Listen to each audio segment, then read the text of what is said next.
Uhali gani mtazamaji wa Gift Online TV. Katika mechi mbili za ligi kuu bara msimu huu baina ya Simba dhidi ya Fountain Gate yamezalishwa mabao matatu ambayo yote yamefungwa na wekundu wa Msimbazi.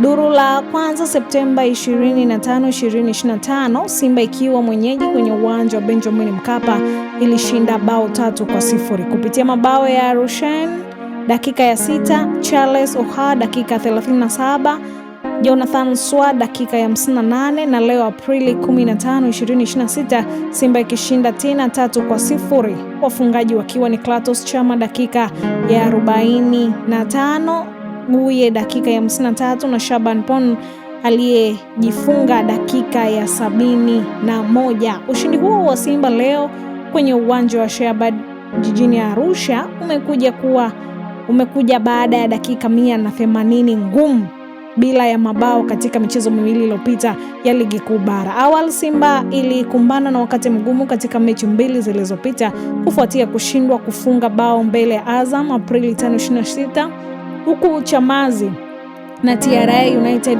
siku 4 baadaye.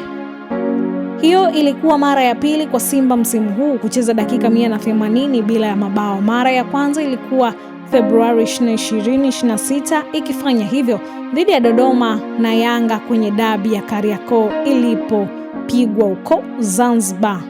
Simba ilianza dakika 45 za mchezo huo ikionekana kuwa na papara katika eneo la mwisho la ushambuliaji ambalo lilikuwa likiongozwa na Selman Mwalim mwenye mabao 6 ligi kuu, jambo lilowafanya Fountain Gate kuhimili pressure yao ya mashambulizi katika dakika 30 za kipindi cha kwanza, wakati ambao Fountain Gate wakiamini wanaweza kwenda mapumziko wakiwa wamezuiwa Simba kupata bao katika dakika 45 za kipindi cha kwanza, ndipo mwamba wa Lusaka Clatous Chama alipoachia mkwaju dakika za nyongeza, dakika ya 45 mshika Machupa Kapi na kufunga bao lake la kwanza msimu huu katika ligi akiwa na uzi wa mwekundu hao wa Msimbazi. Baada ya kuwa mbele kwa bao 1-0, Simba ilirejea kipindi cha pili na kuonekana kuwa na utulivu zaidi katika eneo la mwisho, jambo lilowafanya vijana hao wa Steven Baka kupata bao la pili katika dakika 53 ambalo lilifungwa